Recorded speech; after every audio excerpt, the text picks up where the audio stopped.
আজিৰ পৰা প্ৰায় 400 বছৰমান আগৰ কথা সেই সময়ত যিবিলাক ইণ্ডাষ্ট্ৰি আছিল যিবিলাক কোম্পানী আছিল সেই কোম্পানীবিলাকৰ ইমানখিনি পইচা নাছিল যে তেওঁলোকে অকলে তেওঁলোকৰ নিজৰ কোম্পানীটোৰ ব্যৱসায়খিনি চম্ভালিব এই কোম্পানীবিলাক বিভিন্ন ধৰণৰ ফাইনেন্সিয়েল ইস্যুত সোমাই পৰিছিল গতিকে এই ইস্যুবিলাক সমাধান কৰিবৰ কাৰণে সেই সময়ৰে এটা কোম্পানী আছিল আমাৰ ইণ্ডিয়াত যেনেকৈ ব্ৰিটিছ ইষ্ট ইণ্ডিয়া কোম্পানী আছিল সেই সময়ৰ নেদাৰলেণ্ডৰ ডাচ ইষ্ট ইণ্ডিয়া কোম্পানী নামৰ এটা কোম্পানীয়ে নতুন এটা চিষ্টেম আৰম্ভ কৰিলে আগৰ দিনত যিমান বস্তু অনা নিয়া কৰিব লগা আছিল সব জাহাজেৰে কৰিছিল বা দূৰ দূৰণিলৈকে তেওঁলোকে জাহাজেৰে বস্তুবিলাক বিক্ৰী কৰিব গৈছিল গতিকে তেওঁলোকে এটা নতুন সিস্টেম উলালে যেটো সিস্টেমত নেকি নৰ্মেল পাব্লিক অৰ্থাৎ যিমান আমাৰ বাহিৰৰ মানুহ আছে সেই মানুহবিলাকক ক'লে যে আপোনালোকে আহি কিনে আমাৰ জাহাজবিলাকত পইচা লগাওক আৰু সেই পইচাৰ বিলাকেৰে আমাৰ জাহাজ কেইখনে ব্যৱসায় কৰিব যাব বা বস্তু বিকিব যাব আৰু বস্তু বিক্ৰী কৰি আহি কিনে যিখিনি প্ৰফিট হ'ব সেই প্ৰফিটৰ কিবা এটা অংশ সেই মানুহবিলাকক প্ৰফিট হিচাপে দিয়া হ'ব গতিকে এই সিস্টেমটো আনি দিয়াৰ পিছত বিভিন্ন মানুহে কি কৰিলে সেই জাহাজবিলাকত কোম্পানীৰ জাহাজবিলাকত পইচা লগালে আৰু জাহাজ কেইখনৰ ভিতৰত যিবিলাক জাহাজে প্ৰফিটত আনে সেই প্ৰফিটবিলাকৰ কিছু এটা অংশ মানুহখিনিয়ে পায় এতিয়া এনেকুৱাটো নাছিল যে প্ৰত্যেকখন জাহাজে ঘূৰি আহিব অৰ্থাৎ মই এইটো ক'ব খুজিছোঁ যে সেই সময়ত বহুত দূৰ দূৰণিলৈকে জাহাজৰ যাত্ৰা হৈছিল যাৰ ফলত নেকি 10খন জাহাজৰ ভিতৰত হয়তো দুখনমান জাহাজেহে প্ৰফিট কৰি লৈ আহিব পাৰে বা বিভিন্ন জাহাজ যাই থাকোঁতে কিবা এক্সিডেণ্ট হৈ যায় বা জাহাজ ঘূৰি অহাৰ সম্ভাৱনাটো বহুত কম গতিকে মানুহবিলাকে কি কৰিলে এখন জাহাজত পইচা লগোৱাৰ উপৰি মানে বেলেগ বেলেগ কোম্পানীৰ বেলেগ বেলেগ বহুত জাহাজত পইচা লগালে মানে তেওঁলোকৰ এইটো চিন্তাধাৰা আছিল যে মই যদি এখন জাহাজত পইচা লগোৱা আছে মই যদি 10খন জাহাজত পইচা লগাওঁ তেতিয়াহ'লে তাৰে ভিতৰত হয়তো 5খন জাহাজ ঘূৰি আহিব আৰু তাৰ পৰা মই কিবা এটা প্ৰফিট পাম আৰু জাহাজবিলাকেও অকল এজন মানুহৰ পৰা পইচা লোৱা নাছিল বা কোম্পানীটো এজন মানুহৰ পৰা পইচা লোৱা নাছিল বিভিন্ন মানুহৰ পৰা পইচাবিলাক কালেক্ট কৰি কিনে তেওঁলোকে ব্যৱসায় কৰিছিল আৰু যিমানখিনি প্ৰফিট পাইছিল সেই প্ৰফিটৰ কিছু এটা অংশ মানুহবিলাকক ৰিটাৰ্ণ কৰি দিছিল যিমান ফাইনেন্সিয়েলৰ প্ৰব্লেম হৈছিল সেই কোম্পানীবিলাকৰ সেই ফাইনেন্সিয়েল প্ৰব্লেমটো কমিব ধৰিলে বা ফাইনেন্সিয়েল ইছ্যুবিলাক বহুত কমি গ'ল আৰু লাহে লাহে এই চিষ্টেমটো ছাকচেছফুল হ'ল বৰ্তমান সময়ত এই প্ৰচেছটোকে আমি এটা নাম দিছোঁ যিটো নাম হৈছে বৰ্তমান সময়ত ষ্টক মাৰ্কেট বা শ্বেয়াৰ মাৰ্কেট বা ইকুইটি মাৰ্কেট এতিয়া ঠিক এনেকুৱা ধৰণে আজিৰ পৰা প্ৰায় 400 বছৰমান আগৰ পৰা ষ্টক মাৰ্কেটৰ কনচেপ্টটো বা ষ্টক মাৰ্কেটৰ সিস্টেমটো ইন্ট্ৰডিউচ হৈছিল আৰু লাহে লাহে এই ডেভেলপ হ'ল এতিয়া আজিৰ ভিডিঅ'ত মই এইটোৱে ক'ব ওলাইছোঁ যে একচুৱেলি এই ষ্টক মাৰ্কেট বা শ্বেয়াৰ মাৰ্কেটখন হয় কি এইটো কেনেকৈ চলে মানুহে ইয়াত কেনেকৈ পইচা লগায় কেনেকৈ পইচা আৰ্ণ কৰে ফুল মেকানিজমটো মানে ষ্টক মাৰ্কেট মানে কি হয় ক'ত পইচা লগাওঁ এই গোটেইখিনি কথা আজিৰ ভিডিঅ'ত ডিছকাছ কৰিম গতিকে আমাৰ এই ভিডিঅ'টি আপোনালোকে শেষলৈকে চাব নমস্কাৰ মই হৃদয় আৰু আপোনাক স্বাগতম জনাইছোঁ আমাৰ অন্য এটা ভিডিঅ'লৈ আৰু আপোনালোকে চাই আছে HSX এক্সট্ৰা এতিয়া প্ৰথম কথা আহিল যে আমি ষ্টক মাৰ্কেট মানে কি বা ষ্টক মাৰ্কেটত পইচা লগোৱা মানে কি চাওক যেতিয়া আমি ষ্টক মাৰ্কেটত পইচা লগাওঁ ষ্টক মাৰ্কেটত পইচা লগোৱা মানে বিভিন্ন ধৰণৰ কোম্পানীত আমি পইচা লগাওঁ যিমানবিলাক আমাৰ ইণ্ডাষ্ট্ৰি আছে বা ষ্টাৰ্টআপ আছে সেইবিলাকত আমি পইচা লগাওঁ আৰু পইচা লগোৱাৰ লগে লগে কি হয় আমি তেওঁলোকৰ পৰা এটা অ'নাৰশ্বিপ কিনি লোৱা হয় মানে কোম্পানীটোৰ অ'নাৰশ্বিপৰ পৰা অলপমান পাৰ্চেণ্টেজ বা কিবা এটা অংশ আমাৰ আণ্ডাৰত আহি যায় যিমানে পইচা লগাওঁ মানে মই যদি ষ্টক মাৰ্কেটত পইচা লগাওঁ মানে সেই কোম্পানীৰ যিটো কোম্পানীত মই পইচা লগাইছোঁ সেই কোম্পানীটোৰ কিছু অকণমান অ'নাৰশ্বিপ মানে অকণমান ময়ো অংশীদাৰ হৈ যাম এতিয়া অংশীদাৰ হৈ মানে কি যদি কোম্পানীটো প্ৰফিটত আহে তেতিয়াহ'লে সেই প্ৰফিটৰ কিছু এটা অংশ মই পাম বা কোম্পানীটো যদি লছত যায় তেতিয়া সেই লছটো ৰিকভাৰ কৰিবৰ কাৰণে কিন্তু মই লগোৱা পইচাখিনি ইউজ হ'ব মানে ক'ব গ'লে সেই কোম্পানীটোৰ অকণমান হোল্ডাৰ ময়ো হৈ গ'লোঁ এতিয়া কোম্পানীটোৰ হোল্ডাৰ হৈ যোৱাৰ লগে লগে এটা কথা আহি পৰে যদি এটা কোম্পানীত বহুত মানুহে পইচা লগায় অৰ্থাৎ ষ্টক মাৰ্কেটত বহুত মানুহে পইচা লগায় এতিয়া যিমানখিনি মানুহে পইচা লগায় গোটেইখিনি মানুহে যদি এটা কোম্পানীত পইচা লগায় ছাপ'জ এটা কোম্পানীত 10-12টা মানুহে পইচা লগাইছে বা 50টা মানুহে পইচা লগাইছে এতিয়া সেই 50টা মানুহে যদি পইচা লগালে গোটেই 50টা মানুহে সেই কোম্পানীটোৰ দেখোন অ'নাৰ হৈ গ'ল যিটো ফাউণ্ডাৰ আছে যিটো CEO আছে এটা কোম্পানীৰ 100% অ'নাৰশ্বিপৰ পৰা 50%তকৈ বেছি অ'নাৰশ্বিপ সেই মানুহজনে ৰাখে আৰু 40% বা 50%তকৈ কম অ'নাৰশ্বিপ এটা মানুহৰ মাজলৈ দি দিয়ে যে ইমানখিনি অ'নাৰশ্বিপ আপোনালোকে কিনি লওক আৰু সেই অ'নাৰশ্বিপখিনিৰ পৰা এটা মানুহে যিমানখিনি কিনে সিমানখিনি অংশহে সেই কোম্পানীটোৰ অ'নাৰ হ'ব পাৰে এইখিনি কৰোঁতে এটা নতুন টাৰ্ম ইন্ট্ৰডিউচ হয় যিটোক নেকি আমি কওঁ ষ্টক এক্সচেঞ্জ এতিয়া ষ্টক এক্সচেঞ্জ মানে এইখিনি জেগা বা এইখিনি ঠাই যিখিনি ঠাইত মানুহে গৈ কিনে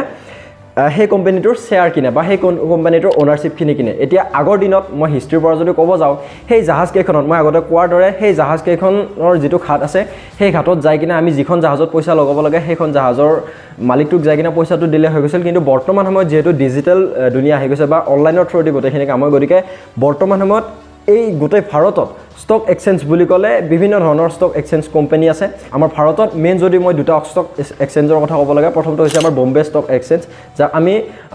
সহজ ভাষাত ক'ব গ'লে BSC হৈ যায় আৰু যদি মই আৰু এটা কথা ক'ব যাওঁ সেইটো হৈছে আমাৰ নেশ্যনেল ষ্টক এক্সচেঞ্জ যাক নেকি আমি শ্বৰ্ট ফৰ্মত NSE বুলি কওঁ এতিয়া BSC বা বম্বে ষ্টক এক্সচেঞ্জত কি হয় যিমানখিনি আমাৰ ভাৰতৰ টপ 30টা কোম্পানী আছে বম্বে ষ্টক এক্সচেঞ্জত আমাৰ ইণ্ডিয়াৰ টপ 30 কোম্পানীৰ যিটো এটা শ্বেয়াৰৰ ভেলু হৈ আছে যিটো যিমানখিনি তেওঁলোকৰ শ্বেয়াৰৰ ভেলু আছে সেই ভেলুটোত মানুহে কিনি লয় বা নেশ্যনেল ষ্টক এক্সচেঞ্জত ভাৰতৰ যিমানখিনি টপ 50 কোম্পানী আছে সেই 50 কোম্পানীৰ পৰা শ্বেয়াৰ কিনে এটা শ্বেয়াৰ কিনোতে শ্বেয়াৰখিনিৰ দাম কিমান হ'ব বা শ্বেয়াৰখিনি কিমানখিনি দামত কোম্পানীটোৱে বিক্ৰী কৰিব এটা কোম্পানীয়ে তেওঁলোকৰ নেট ৱৰ্থ অৰ্থাৎ তেওঁলোকৰ কোম্পানীটো কিমানখিনি দামী বা কিমানখিনি তেওঁলোকৰ হাতত পইচা আছে সেই পইচাটোৰ ওপৰত ডিপেণ্ড কৰি কিনে বা কিমানখিনি তেওঁলোকৰ কোম্পানীটোৰ কোৱালিটি আছে সেই কোৱালিটিখিনিৰ ওপৰত ডিপেণ্ড কৰি কিনে তেওঁলোকে শ্বেয়াৰৰ প্ৰাইচটো ৰিলিজ কৰে এতিয়া এটা কোম্পানীৰ হাতত হয়তো 1 লাখ টকা আছে বা 1 লাখটা শ্বেয়াৰ আছে এটা সেই 1 লাখটা শ্বেয়াৰত তেওঁলোকে এটা শ্বেয়াৰত 8 কৰি কিনে তেওঁলোকে বা 50 পইচা কৰি কিনে হয়তো 2 লাখটা শ্বেয়াৰো বনাব পাৰে বা তেওঁলোকে যদি 1 লাখটা শ্বেয়াৰ আছে সেই 1 লাখটা শ্বেয়াৰত 1 টকা কৰি কিনে 1 লাখটা শ্বেয়াৰো বনাব পাৰে মানে তেওঁলোকৰ যদি 1 লাখটা শ্বেয়াৰ আছে এটা শ্বেয়াৰ কৰি মানুহে 1 লাখ মানুহে কিনিব পাৰিব বা এটা মানুহে এটা শ্বেয়াৰতকৈ বেছিকেও কিনিব পাৰে এতিয়া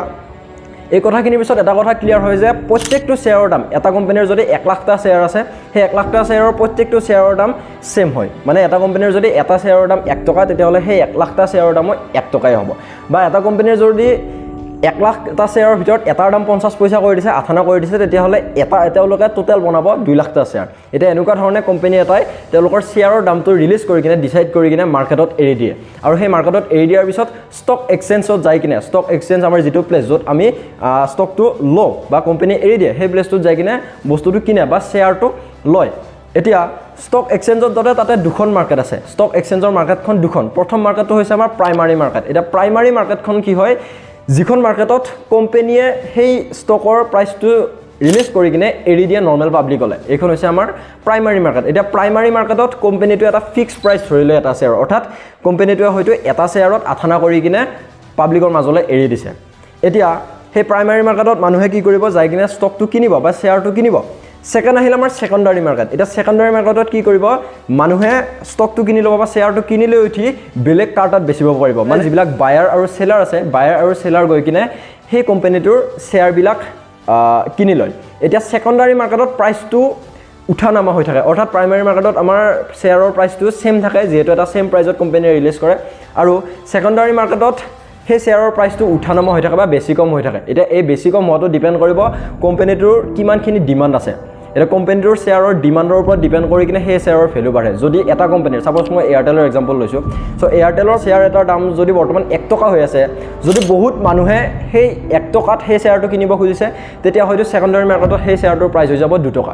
বা যদি আকৌ বহুত কম মানুহে সেই এয়াৰটেলৰ কোম্পানীটোত গৈছে তেতিয়াহ'লে হয়তো সেই 1 টকাৰ পৰা শ্বেয়াৰৰ প্ৰাইচটো নমি আহি কিনে হ'ব 50 পইচা এতিয়া এনেকুৱা ধৰণে সেকেন্ডাৰী মাৰ্কেটত এটা শ্বেয়াৰৰ ভেলুটো উঠানামা হৈ থাকে বা এটা ফিক্স প্ৰাইচ নাথাকে এতিয়া যেতিয়া ষ্টক এক্সচেঞ্জত কোম্পানী এটাই তেওঁলোকৰ শ্বেয়াৰখিনি এটা ফিক্স প্ৰাইচত ৰিলিজ কৰি দিব তেতিয়া সেই কোম্পানীটোৰ যিজন ফাউণ্ডাৰ বা যিকেইজন ফাউণ্ডাৰ আছে সেই ফাউণ্ডাৰ কেইজনে 100% শ্বেয়াৰ কেতিয়াও মাৰ্কেটত এৰি নিদিয়ে কিহৰ কাৰণে যদি 100% শ্বেয়াৰ মাৰ্কেটত এৰি দিয়ে তেতিয়াহ'লে হয়তো কোনোবা এজন মানুহে বেছিকৈ অনাৰশ্বিপ লৈ ল'ব বা কোনোবা এজনে কমকৈ ল'ব বা হয়তো CEO কেইজনৰ হাততে সিমানখিনি অনাৰশ্বিপ নাথাকিব যিমানখিনি এজন নৰ্মেল পাব্লিকৰ হাতত থাকিব আৰু ইমানখিনি অনাৰ যদি হৈ যায় তেতিয়াহ'লে হয়তো সেই কোম্পানীটোৰ ডিচিজন মেকাৰ অৰ্থাৎ কোনে ডিচিজন ল'ব এইখিনি বস্তু ডিচাইডে নহ'ব সেইকাৰণে কি কৰে যিজন CEO আছে বা যিজন সেই কোম্পানীটোৰ ফাউণ্ডাৰ আছে সেই ফাউণ্ডাৰজনে 50%তকৈ বেছি পাৰ্চেণ্টেজ শ্বেয়াৰখিনি নিজৰ হাতত ৰাখি থয় যাতে তেওঁলোকে সেই কোম্পানীটোৰ ডিচিজন বনাব পাৰে বা যিকোনো ধৰণৰ ডিচিজন ল'বৰ কাৰণে তেওঁলোকে CEO কেইজনে ডিচিজন ল'ব পাৰে নহ'লে গোটেই দুনিয়াখনে সেই কোম্পানীটোৰ অনাৰ হৈ যাব গতিকে সেইকাৰণে ফাউণ্ডাৰজনে 100% শ্বেয়াৰ কেতিয়াও মাৰ্কেটত এৰি নিদিয়ে হয়তো 40% বা 50%তকৈ কম পাৰ্চেণ্টেজ শ্বেয়াৰ এই মাৰ্কেটত এৰি দিয়ে এতিয়া মই কৈছিলোঁ যে ভাৰতৰ দুটা বহুত পপুলাৰ ষ্টক এক্সচেঞ্জ যিটো হৈছে আমাৰ BSE অৰ্থাৎ বম্বে ষ্টক এক্সচেঞ্জ আৰু NSE নেশ্যনেল ষ্টক এক্সচেঞ্জ এতিয়া বম্বে ষ্টক এক্সচেঞ্জ বা নেশ্যনেল ষ্টক এক্সচেঞ্জত শ্বেয়াৰখিনিৰ দাম বা টোটেল যিমানখিনি কোম্পানী আছে সেই ষ্টক এক্সচেঞ্জত সেই কোম্পানীটোৰ শ্বেয়াৰখিনিৰ দাম কিমানখিনি হাই হৈ আছে বা কিমানখিনি কমি আছে বা শ্বেয়াৰখিনিৰ দাম কিমানখিনি আপত আছে বা কিমানখিনি ডাউনত আছে সেইটো ডিচাইড কৰিবৰ কাৰণে দুটা মেজাৰমেণ্ট ছিষ্টেম ওলোৱা হৈছে বম্বে ষ্টক এক্সচেঞ্জৰ যিটো আমাৰ যিমানখিনি কোম্পানী আছে বম্বে ষ্টক এক্সচেঞ্জত সেই কোম্পানীখিনিৰ শ্বেয়াৰখিনি কিমান হাই হৈ আছে বা কিমান ল' হৈ আছে সেইটো ডিচাইড কৰিবলৈ যিটো মেজাৰমেণ্ট ওলোৱা হৈছে সেই মেজাৰমেণ্টটো হৈছে সেনসেক্স আপোনালোকৰ হয়তো নামটো শুনিছে আৰু নেশ্যনেল ষ্টক এক্সচেঞ্জত যিমান থকা কোম্পানীকেইটাৰ শ্বেয়াৰখিনিৰ দাম কিমান হাই হৈ আছে বা কিমান কম হৈ আছে সেইটো মেজাৰ কৰিবলৈ নতুন এটা মেজাৰমেণ্ট ছিষ্টেম ওলোৱা হৈছে যিটো হৈছে আমাৰ নিফটি এতিয়া মই কৈছিলোঁ যে BSEত কি থাকে আমাৰ টপ 30 কোম্পানীছৰ শ্বেয়াৰখিনি থাকে এতিয়া ঠিক তেনেকুৱাকৈ BSCৰ যিটো মেজাৰমেণ্ট সেইটো হৈছে আমাৰ সেনসেক্স গতিকে সেনসেক্সে ডিসাইড কৰে সেনসেক্সৰ ভ্যালুটো এটোৱে বুজাই যে সেনসেক্সত থকা টপ 30 কোম্পানীৰ ভ্যালুটো কিমানখিনি হৈ আছে বা কিমানখিনি নামি আছে বা ন্যাশনাল স্টক এক্সচেঞ্জ NSE থকা সেই টপ 50 কোম্পানীৰ শেয়াৰখিনিৰ দাম কিমানখিনি ওপৰত আছে বা কিমানখিনি তলত আছে কিমান বেছি হৈ আছে বা কিমান কমত আছে সেইখিনি ডিসাইড কৰে নিফটিয়ে এটা নতুন এটা প্ৰবলেম আহি গল যেটো হৈছে নেকি যে কোম্পানী এটাই তেওঁলোকৰ শেয়াৰখিনি কেনেকৈ স্টক এক্সচেঞ্জত এৰি দিব বা কেনেকৈ মাৰ্কেটত ৰিলিজ কৰিব এটা কোম্পানী এটাই যেতিয়া তেওঁলোকৰ শেয়াৰখিনি মাৰ্কেটত এৰি দিব লাগে তেতিয়া বিভিন্ন ধৰণৰ ৰুলছ এণ্ড ৰেগুলেশনছ আছে কাৰণ নহলে বিভিন্ন ধৰণৰ কোম্পানী আহি যাব আহি কিনে তাতে এৰি দিব আৰু দুদিনমান পিছত কোম্পানীটো নোহোৱা হৈ যাব মানুহৰ পৰা পইচাখিনি লৈ কিনে গতিকে ইয়াৰ কাৰণে এটা অৰ্গানাইজেশ্যন যেটো হৈছে নেকি আমাৰ SEBI stock exchange board of India এটা এই stock exchange board of India কি কৰে যে কোনটো কোম্পানী আহি ফেলে এই স্টক এক্সচেঞ্জত তেওঁলোকৰ শেয়াৰখিনি ৰিলিজ কৰিব বা এটা কোম্পানীয়ে শেয়াৰখিনি ৰিলিজ কৰিবৰ কাৰণে কি ৰুলছ থাকিব কেনেকুৱাকৈ এৰি দিব লাগিব এইখিনি নিৰ্ধাৰণ কৰে আমাৰ SEBI বা স্টক এক্সচেঞ্জ বোৰ্ড অফ ইণ্ডিয়াই এটা কোম্পানী আহি কিনে যেতিয়া মাৰ্কেটত ষ্টকখিনি বা শেয়াৰখিনি ৰিলিজ কৰে তেতিয়া সেই প্ৰচেছটোক আমি কওঁ পাব্লিক লিষ্টিং আৰু যদি এটা কোম্পানী প্ৰথমবাৰৰ কাৰণে মাৰ্কেটত শেয়াৰখিনি ৰিলিজ কৰি আছে তেতিয়া সেই প্ৰচেছটোক আমি কওঁ ইনিশিয়াল পিপল অফাৰিং গতিকে তেওঁলোকে শেয়াৰ ৰিলিজ কৰিলে এটা ৰিলিজ কৰাৰ পিছত যিখিনি মানুহে সেই শেয়াৰখিনি কিনিব কোম্পানীৰ পৰা অৰ্থাৎ আমিবিলাক যিমানখিনি মানুহে সেই কোম্পানীটোত পইচাখিনি ইনভেষ্ট কৰিব বা তাৰ শেয়াৰখিনি কিনিব সেই মানুহখিনিক আমি কওঁ ৰিটেল ইনভেষ্টৰ এতিয়া যিবিলাক আমাৰ ৰিটেলাৰ ইনভেষ্টৰ আছে ৰিটেলাৰ ইনভেষ্টৰ বুলি ক'লে যিমানখিনি মানুহে পইচা লগায় এই মানুহবিলাকে পইচা লগাবৰ কাৰণে কোম্পানীটোৰ লগতো ডাইৰেক্ট কানেক্ট কৰিব নোৱাৰে এটা কোম্পানীবিলাকৰ লগত ডাইৰেক্ট কানেক্ট কৰিবৰ কাৰণে অৰ্থাৎ আমাৰ বায়াৰ আৰু সেলাৰ কানেক্ট কৰিবৰ কাৰণে নতুন এটা তেওঁলোকক মিডিয়াম লাগে অৰ্থাৎ ক'ব পাৰোঁ মই এটা সহজ ভাষাত ক'ব পাৰোঁ দালাল এটা এই দালালটোক আমি নাম দিম ব্ৰোকাৰ মানে ৰিটেল ইনভেষ্টৰবিলাকে যে কোম্পানীটোৰ শেয়াৰ কিনিবৰ কাৰণে ডাইৰেক্ট কোম্পানীটোক ক'ব নোৱাৰে তেওঁলোকৰ কাৰণে বিভিন্ন ধৰণৰ প্লেটফৰ্মছ আছে এতিয়া সেই প্লেটফৰ্মখিনিক আমি দিওঁ ব্ৰোকাৰ এতিয়া এই ব্ৰোকাৰখিনি আমাৰ কাৰণে হ'ব পাৰে এটা প্লেটফৰ্ম অৰ্থাৎ আমাৰ আজিকালি বিভিন্ন ধৰণৰ এপ ওলাইছে মই এঞ্জেল ওৱান ল'ব পাৰোঁ গ্ৰ' ল'ব পাৰোঁ আপষ্টক্স ল'ব পাৰোঁ এতিয়া এইবিলাক যে এপ আছে যিবিলাক এপৰ সহায়ত আমি ট্ৰেডিং কৰোঁ বা যিবিলাক এপৰ সহায়ত আমি ষ্টক মাৰ্কেটত পইচা ইনভেষ্ট কৰোঁ এই এপবিলাক বা এই প্লেটফৰ্মবিলাকক আমি কওঁ ব্ৰোকাৰ মানুহখিনিয়ে কিনিবৰ কাৰণে তেওঁলোকক মিনিমাম 3টা বস্তু দৰকাৰ আৰু সেই 3টা বস্তু হৈছে আমাৰ প্ৰথমটো হৈছে আমাৰ বেংক একাউণ্ট আমাক এটা বেংক একাউণ্ট লাগিব কিহৰ কাৰণে আমি পইচা থাকিলেহে শ্বেয়াৰটো কিনিব পাৰিম গতিকে পইচা ৰিলেটেড ইছ্যুৰ কাৰণে আমাক প্ৰথমে লাগে বেংক একাউণ্ট সেকেন্ড লাগে আমাক এটা ট্ৰেডিং একাউণ্ট যিটো একাউণ্টৰ সহায়ত আমি পইচা ইনভেষ্ট কৰিম আমি ট্ৰেড কৰিম ট্ৰেডিং মানে হৈছে আমাৰ বেপাৰ অসমীয়া অৰ্থত ক'ব গ'লে অৰ্থাৎ ট্ৰেডিং একাউণ্টৰ সহায়ত আমি সেই কোম্পানীটোৰ পৰা বস্তুখিনি কিনিব পাৰোঁ বা বেচিব পাৰোঁ এতিয়া কিনা বেচা কৰিলোঁ কিন্তু মই যেতিয়া শ্বেয়াৰখিনি কৰিম সেই শ্বেয়াৰখিনি কিনিম শ্বেয়াৰখিনি কিনি কিনেতো মই ৰাখিব লাগিব এটা সেই ৰাখাৰ কাৰণে অৰ্থাৎ শ্বেয়াৰখিনি ষ্ট'ৰ কৰিবৰ কাৰণে মোক লাগে এটা ডিমেট একাউণ্ট আৰু এই ডিমেট একাউণ্টটোৱে কি কৰে আমাৰ যিখিনি শ্বেয়াৰ কিনিছোঁ মই সেই শ্বেয়াৰখিনি এটা ডিজিটেল ফৰ্মত ডিজিটেলি সেই শ্বেয়াৰখিনি ষ্ট'ৰ কৰে এতিয়া বৰ্তমান সময়ত এই বেংক একাউণ্ট তাৰ পাছত ডিমেট একাউণ্ট আৰু ট্ৰেডিং একাউণ্ট এই তিনিওটা একাউণ্ট একেলগ কৰি খুলিব পৰাকৈ নতুন কিছুমান প্লেটফৰ্ম ওলাইছে অৰ্থাৎ আমাৰ এপ্লিকেশ্যনবিলাক এই এপ্লিকেশ্যনবিলাকত আমি নতুন এটা একাউণ্ট খুলিব লাগে যিটো একাউণ্ট খোলাৰ লগে লগে আমাৰ ডিমেট একাউণ্টে হওক ট্ৰেডিং একাউণ্টে হওক বা বেংক একাউণ্টে হওক এই তিনিওটা লিংক হৈ যায় বা তিনিওটা একেলগে খোলা যায় এতিয়া আগৰ দিনত এই কামখিনি আমাৰ অফলাইন হৈছিল যিখিনি নেকি মই যদি এখন কাগজত ফিল আপ কৰিব লাগে ডিটেইলছখিনি এই একাউণ্টটো খুলিবৰ কাৰণে এই তিনিওটা একাউণ্ট খুলিবৰ কাৰণে টোটেল হয়তো 26-27 পেজ মানৰ ডকুমেণ্টছ এখন ফিল আপ কৰিব লাগিব কিন্তু বৰ্তমান সময়ত মই যিহেতু ডিজিটেলি কৰিব লাগে গতিকে মই অনলাইনত বা ডিজিটেল দুনিয়াত মই কি কৰিব লাগিব ডিটেইলছখিনি ফিল আপ কৰি দিলে মোৰ এই তিনিওটা একাউণ্ট একেলগে খোলা যাব বা এই তিনিটা একাউণ্ট একেলগে লিংক হৈ যাব বা এক্টিভেট হৈ যাব গতিকে এনেধৰণে মই একাউণ্টটো খুলি কিনে কি কৰিব পাৰিম সেই কোম্পানীটোৰ শ্বেয়াৰখিনি মই কিনিব পাৰিম কিনি কিনে মই ইয়াতে ইনভেষ্ট কৰিব পাৰিম এতিয়া ইনভেষ্ট কৰা বুলি কওঁতে বা মই ষ্টক মাৰ্কেটত পইচা ইনভেষ্ট কৰাৰ লগে লগে আমাৰ দুটা টাৰ্ম আহি যায় ট্ৰেডিং আৰু ইনভেষ্টিং এতিয়া মানুহে কিছুমানে কয় মই যে ষ্টক মাৰ্কেটত মই পইচা ইনভেষ্ট কৰোঁ বা কিছুমানে কয় মই ট্ৰেডিং কৰোঁ এতিয়া মই ক'ব যাই আছোঁ যে ট্ৰেডিং আৰু ইনভেষ্টিঙৰ মাজত পাৰ্থক্য কি এতিয়া ইনভেষ্ট কৰা মানে হৈছে আমি যিকোনো এটা কোম্পানীত লং টাৰ্মৰ কাৰণে মানে দীঘলীয়া সময়ৰ কাৰণে মই কি কৰিছোঁ পইচাখিনি ইনভেষ্ট কৰি থৈ দিছোঁ মানে মই সোমাই থৈ দিছোঁ বহুত দিন পিছত যদি কোম্পানীটোৰ প্ৰাইচটো বেছি হৈ যায় তেতিয়াহ'লে মোৰ তাৰ পৰা প্ৰফিট হ'ব আৰু কমি গ'লে মই আকৌ দেৰিলৈকে ৰখিম প্ৰফিট হোৱালৈকে তেতিয়া মই কি কৰিম সেই পইচাখিনিৰ পৰা প্ৰফিট হ'ব পাৰে মই উইথড্ৰ কৰিম আৰু যদি মই ট্ৰেডিঙৰ কথা কওঁ ট্ৰেডিং মানে এনেকুৱা এটা বস্তু মই আজি দিনটোত বহি কিনে মই হঠাৎ কোনোবা এটা কোম্পানীৰ শ্বেয়াৰটো কম দামত কিনিছোঁ কিনি কিনে যদি পইচাটো বাঢ়ি গৈছে যদি কোম্পানীটোৰ ভেলুটো বাঢ়ি গৈছে শ্বেয়াৰৰ ভেলুটো বাঢ়ি গৈছে লগে লগে মই বেছি দিছোঁ বেচাৰ লগে লগে মোৰ কিবা এটা প্ৰফিট হৈছে আকৌ সেই প্ৰফিটখিনিৰে মই আকৌ নতুনকৈ কিবা এটা কোম্পানীৰ পৰা কম দামত শ্বেয়াৰ কিনিছোঁ কিনি কিনে আকৌ মই শ্বেয়াৰখিনিৰ দামটো বাঢ়ি যোৱাৰ লগে লগে মই বেছি দিছোঁ অৰ্থাৎ যদি মই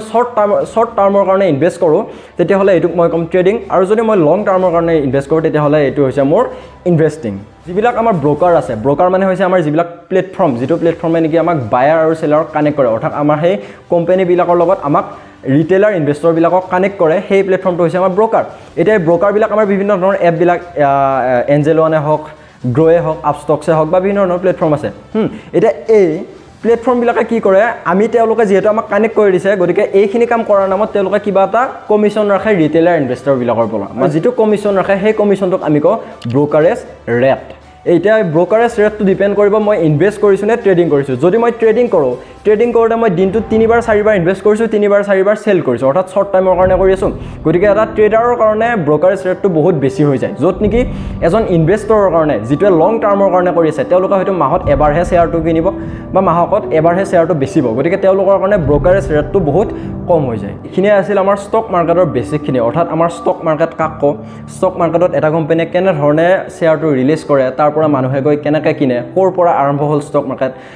বা এটা ৰিটেইলাৰ ইনভেষ্টৰ আমি কাক কওঁ ট্ৰেডিং আৰু ইনভেষ্টিঙৰ মাজত পাৰ্থক্য কি গোটেইখিনি কথা মই আজিৰ ভিডিঅ'ত ডিছকাছ কৰিলোঁ যদি আপোনালোকে এতিয়ালৈকে ভিডিঅ'টো চাইছে তেতিয়াহ'লে হয়তো আপোনালোকৰ এই ষ্টক মাৰ্কেটৰ কনচেপ্টটো মানে ষ্টক মাৰ্কেট মানে কিনো হয় এইখিনি কথা হয়তো আপোনালোকৰ ক্লিয়াৰ হৈছে যদি ভিডিঅ'টোৰ পৰা কিবা অকণমান হ'লেও নলেজ পালে তেতিয়াহ'লে প্লিজ ভিডিঅ'টি এটা লাইক কৰি দিব লগতে ভিডিঅ'টি শ্বেয়াৰ কৰি দিব যদি আপোনালোকৰ মাজত কোনোবা এজনে এই কথাখিনি নজনাকৈ আছে তেতিয়াহ'লে হয়তো তেওঁলোকৰো এইখিনি বস্তুৰ ওপৰত ডাউটছখিনি ক্লিয়াৰ হৈ যায় গতিকে যদি ভিডিঅ'টি চাই ভাল পালে লাইক এটা কৰিব লগতে আমাৰ চেনেলটি ছাবস্ক্ৰাইব কৰিব লগ পাম অন্য এটা এডুকেশ্যনেল ভিডিঅ'ত তেতিয়ালৈকে টাটা বাই বাই জয় অসম